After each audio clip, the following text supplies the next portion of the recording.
Here we will discuss an example of measures of dispersion or variation.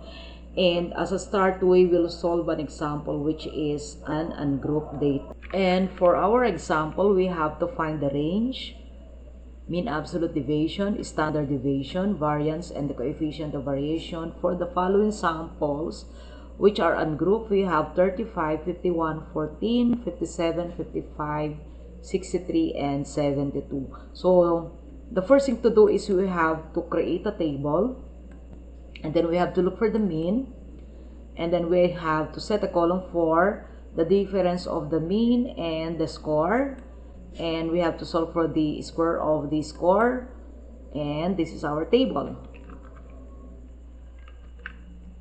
We have the complete table. Finding the mean first, since the given is ungrouped, we have to add the scores, which is 347. Then we can solve for the mean as summation of the scores divided by the number of observations, which is equal to 347 for the sum of the scores.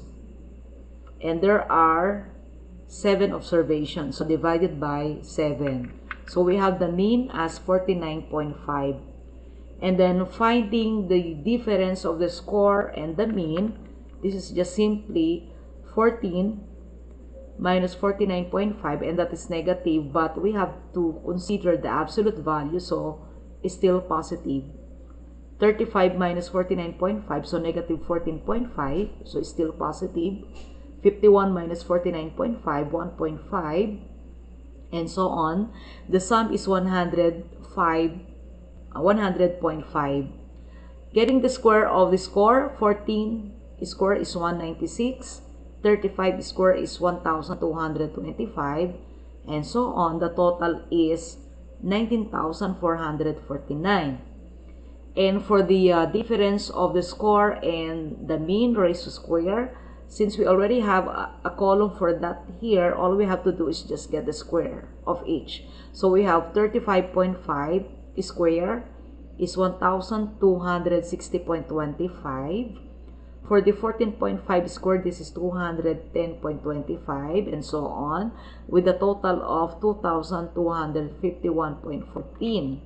Then we can now find first the range, the difference between the highest and lowest. So the highest is 72, lowest is 14, so the range is 58. For the mean absolute deviation, this is the formula for the ungrouped.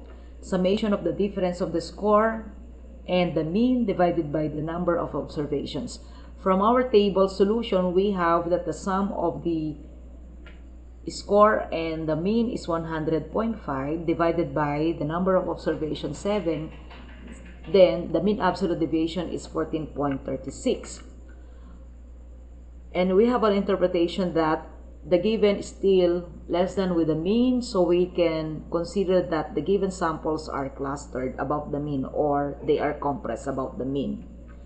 And for the standard deviation, we have 2 methods actually. The first method is, this is the formula, summation of n times summation of x square minus summation of x raised to square divided by n times the quantity n minus 1. And then from the table, we have for the number of observation, 7, and the sum of the x square is 19,449 minus the sum of x is 347 raised to square divided by 7 times quantity 7 minus 1.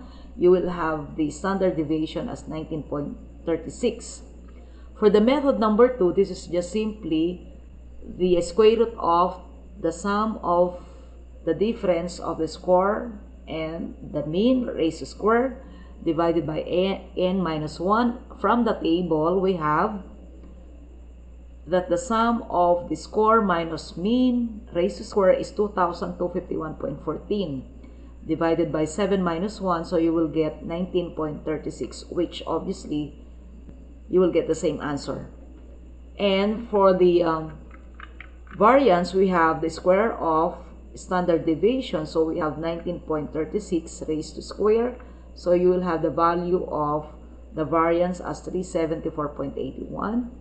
And for the coefficient of variation, we have the standard deviation divided by the mean multiplied by 100. So we have 19.36 divided by 49.5 times 100. So then the coefficient of variation is 39.11%. So we have an interpretation here.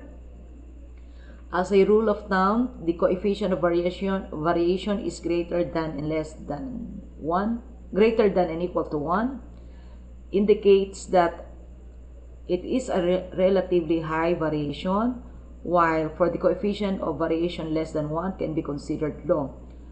This means that the distributions with coefficient of variation higher than 1 are considered to be high variance, whereas those with coefficient variation lower than 1 are considered to be low variance.